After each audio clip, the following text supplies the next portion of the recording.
হাজি সাহেব ভালো আছেন? হ্যাঁ ভালো আছি আলহামদুলিল্লাহ। তা রতন তাহলে কি খবর টবর কও? হাজি সাহেব আপনাকে দাওয়াত দিতে আসলাম। কিসের দাওয়াত? ওই আমার বাড়িতে এমনি একটু আপনাকে ডাল ভাত খাওয়াবো। আগামী শুক্রবারে আপনার দাওয়াত, যাবেন আমার বাসায়। কথা কলি কবিনি হাজি সাহেব মুখ খারাপ। আমি জেনে শুনে দাওয়াত খাইনি, তুমি জানো না? বিশেষ করে বেনামাজি যারা নামাজ পড়ে না এবং রোজা রাখে না তাদের বাড়ি আমি দাওয়াত খাইনি। আমি খুব হিসাব নিকাশ করে চলি। আমি হাজি, নতুন প্লেনে হজ করেছি, সোজা কথা না। হিসাব নিকাশ করে বাড়ি বাড়ি যাই। হাজি সাহেব, হ্যাঁ আমি এক ওয়াক্ত নামাজও কাজা পড়ি নাই। আমার মনে পড়ে না যে আমি কাজা নামাজ পড়েছি। মাশাআল্লাহ মাশাআল্লাহ, রোজা একটাও ভাঙি নাই। খুব ভালো। এটা কিছু আমার ভুল ধারণা ছিল। ইবাদত একটা গোপনীয় জিনিস। খুব ভালো, যাই খুশি হলাম। অবশ্যই যাবো শুক্রবারে। শুক্রবার তো? হ্যাঁ শুক্রবারে। আর বেশি কিছু করে না। আমার খাওয়া দাওয়া ডাক্তার খুব আদেছে, বহুত খাইছি। বেশি কিছু করে না, গরিব মানুষ, তুমি দাওয়াত দিছো, খুশি হলাম। তাহলে ঠিক আছে, তাহলে জুবান নামাজ পড়ে চলে যায়। অবশ্যই যাবো। আচ্ছা। কলি কবিনে হাজি সাহেব মুখ খারাপ। যাও ঠিক আছে ঠিক। হাজি সাহেব, কি আবার কি? তাহলে মনে করে আসেন কিন্তু। হ্যাঁ যাও, ঠিক আছে। আচ্ছা ঠিক আছে। খুব খুশি হলাম। আচ্ছা।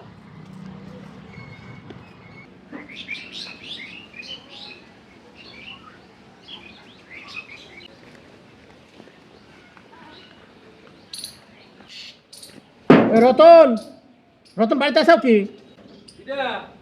আমি হাজি সাহেব। আসসালামু আলাইকুম হাজি সাহেব। ওয়ালাইকুম আসসালাম। ভালো আছেন? হ্যাঁ আসেন আসেন রতন আছে কি? না, আব্বা তো যে বাজারে গেল। ও বাজারে গেছে। হ্যাঁ, তোমার হাতে কি হয়েছে? হাতে একটু অ্যাক্সিডেন্ট হয়ে গেছিল, পড়ে যায়। আচ্ছা আচ্ছা। আচ্ছা, বসেন বসেন। চেয়ারলেন চেয়ারলেন, আচ্ছা রাখো। বসেন। আলহামদুলিল্লাহ। তোমার আব্বা তোমাকে দাওয়াত দিয়েছে, বুঝছো? আব্বা আমাকে কয়েছে যে কয়েছে না? হাজি সাহেব আসবেনি, একটু আপ্যায়ন করিস। তো শোনো, তোমার আমি তো জেনে শুনে দাওয়াত খাইনি। আমি বেনামাজি, যারা রোজা রাখে না তাদের বাড়ি আমি দাওয়াত খাই না। আমাকে কয়েও নিয়ে যেতে পারে না। তো তোমার আব্বা আমাকে পাড়ি ধরলো। আমি বললাম যে রতনে, তুই কি নামাজ কালাম পড়িস, রোজা রাখিস? তুই করেন না হাজি সাহেব, আমি নামাজ কোনো সময় কাজা পড়িনি, কোনোদিন কাজা পড়িনি, আবার রোজা কোনোদিন ভাঙিনি। তাই কইলো। তাই বাহ, ভালো সালাল তো। এই জন্য দাওয়াতটা গ্রহণ করলাম। ঠিকই তো কয়েছে আব্বা। আব্বা তো নামাজই পড়ে না কোনোদিন, কাজা করবি কোন দিন? আর রোজার কথা করছেন, আব্বা তো রোজাই রাখে না, ভাঙবি কেমনি করে? হ্যাঁ, আমার সাথে প্রতারণা। তোমার বাপের এত বড় সাহস আমার সাথে প্রতারণা করে আমাকে এই দাওয়াত খাতে নিয়ে আসে। হ্যাঁ, আর আমি সে দাওয়াত খাবো না? এত বড় কথা। কথা কলি কবিনি হাজি সাহেব মুখ খারাপ। আমাকে নিয়ে এসে এনে তোর বাপ বাপ করে গেছে, ওই বাজারে গেছে তো। হ্যাঁ, বাজারে গেছে। বাজারে দেখি কি করা যায়। বলছিলাম হাজি সাহেব যে কিছু খাওয়া দাওয়া ছিল, ব্যবস্থা করছিল। আরে কিসের খাওয়া দাওয়া? কথা কলি কবিনি হাজি সাহেব মুখ খারাপ। কোনো খাওয়া দাওয়া নেই, তোমার বাপ আসুক আগে। ওই যে বাপ আসসালামু চলে আলাইকুম আসছে। হাজি সাহেব। ওয়ালাইকুম সালাম। কিসের এত প্রতারণা? কথা কলি কবিনি হাজি সাহেব মুখ খারাপ। এই প্রতারণা করে আমাকে বাড়িতে লেছিস, আমার সাথে আর কি মারিস? হ্যাঁ, আমার সাথে আর কি মারিস? প্রতারণা করে আমাকে বাড়িতে দাওয়াত দিছিস, আমি হারাম খাবো? আমি প্রতারণা করবো কেন হাজি সাহেব আপনার সাথে? এই তোর সাওয়ালি তো কাছে যে আমার বাপ রোজাই তো রাখে না, আমার আমার বাপ নামাজই তো পড়ে না, তাহলে নামাজ কাজা তুলবি কেমন করি? রোজা রাখলি তো রোজা ভাঙে, সে রোজা রাখেই না, ভাঙবি কেমন করি? তো আমার বেটা তো ঠিকই কইছে, আমার বেটা তো মিথ্যে কথা কেন? আমি তো তাই আপনার কাছে তাই কইছি। আমি কি আপনার কাছে অন্য কথা কইছি? কৌশলের কথা বলছি কে? আমি মায়ের প্যাঁচ বুঝিনি, ওসব ওইসব প্যাঁচ গুছ বুঝিনি। তা আমি তো কইছি যে আপনি, আমি কোনোদিনও নামাজ কাজা তুলি না। তা আমি তো নামাজ পড়ি না, নামাজ যে পড়ে তার নামাজ কাজা হয় হাজি সাহেব। আবার যে রোজা রাখে সেইটি তো রোজা ভাঙে, আমি তো রোজা রাখিও না ভাঙিও না। দেখো তোমার তোমার বাপকে আমাকে কথা কয়, আমি এসব প্রতারণা বুঝিনি। আমাকে এই মিথ্যা শোনা না আমাকে দাওয়াত দিচ্ছিস কে? আমি কি দাওয়াত চাই যাই বেড়াই? আমাকে জিবি লাল পাত্তাছে, আমাকে দাওয়াত দেবো তুই? কথা কলি কোন হাজি সাহেব মুখ খারাপ। হাজি সাহেব কেউ আসবে না, শোনেন শোনেন হাজি সাহেব। অত কথা কম কবু। তোমার বাবাকে বুঝাও, আমার সাথে এই প্রতারণা, এই ইয়ার্কি মারা এসব পছন্দ করি না আমি। রান্না রান্না হয়ে গেছে, মেলাতে রান্না করছে হাজি তুই সাহেব। খাগা। হাজি সাহেব রাখেন না, একটু কথা।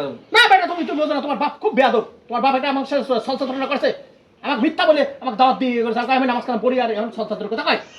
হাজি সাহেব যায়েন না, রান্না বান্না করছি খাবেন। হাজি সাহেব শোনেন। হাজি সাহেব ঠেকে আন। কি কয় আমি কি কি উল্টে পাল্টা হাজি সাহেবের কথা কও? আমি তো ওইভাবে কৌশল করে কইছি। আমি যাকে হাজি সাহেবের সাথে কৌশল করা লাগবে কেন? তুমি হাজি সাহেব ভালো করে তাড়াতাড়ি হাজি সাহেব ফিরাও। তুই যাবা, এত করে রান্না বান্না করা হয়েছে। তুই যা একটু ডাকিলে। রতন, হাজি সাহেব শোন, ঘটনা হচ্ছে যে আমরা যদি সবাই যদি এরকম বিমুখ হয়ে যাই, হ্যাঁ হ্যাঁ ও সুদখোর, ও ঘুষখোর, ও বেনামাজি, তার থেকে দূরে থাকি, তাহলে ইসলাম তো প্রচার হলে না। না যেখানে ময়লা সেখানে সাবান দিয়ে ঘষতে হয়, সেখানে হারপিক দিতে হয়, তাই যে জায়গাটা পরিষ্কার হয় নাকি? খুব ভালো কথা তা আমি বলছেন। আমি রাগ করে চলে গেলাম। আমি পরে ভাবলাম, আমার বিবেককে বললো যে ও মন খারাপ করলো, ওকে বুঝাও যে কোনটা ভালো কোনটা মন্দ, কোনটা ন্যায় কোনটা অন্যায়, কোনটা গুনাহ কোনটা সোয়াব। তে তুই খাবার যখন করেছিস অবশ্যই খাবার খাবো। আল্লাহ যদি আমারে খাওয়ায় তা আমি রাগ করবো কে? হাজি সাহেব, আপনি এই যে কথাগুলো বললেন খুবই ভালো লাগলো। আমি অনেক হুজুরের দাওয়াত দিচ্ছি, আমাকে তুই নামাজ পড়িস না, তুই রোজা রাখিস না, তোর বা যাবো না, সব বিমুখ করে দিছে। এই জন্য আমি আপনার কৌশল করছিলাম। না ঠিক আছে, নামাজ আমরা কত লোক আল্লাহর সাথে নাফরমানি করি, আল্লাহ তোমার ঠিকই খাওয়ায়, আল্লাহ তো রাগ করে না। জি জি আমরা রাগ করবো কে? জি হাজি সাহেব। হাজি সাহেব আসেন। হ্যাঁ তো যাও, ঘরে রেডি ভিতরে করো, যাও। যাও একে যাও, বাবা, রেডি করো। খাওয়াটা তুই রেডি করে। হ্যাঁ হ্যাঁ খাও আচ্ছা, হাজি সাহেব, আসেন। চলো। খুশি হলাম হাজি সাহেব। নামাজ পাঁচ ওয়াক্ত পড়বে, রোজা রাখবে। আপনাকে আমি কথা দিলাম হাজি সাহেব, এই যে আমি করছি, আমি এখন থেকে 5 ওয়াক্ত নামাজ পড়বো, রোজা করব, এবং ইনশাল্লাহ দেখবেন আমি এই আপনি যে আমার চোখ খুলে দিলেন, আপনি আমার বাড়ি খাতে আসছেন, আমি খুবই খুশি হলাম। এই, অনেক দাওয়াত ঠিক দিচ্ছি, আছে, কেউ আসে না। ইসলামের পথে চলবে। চলো।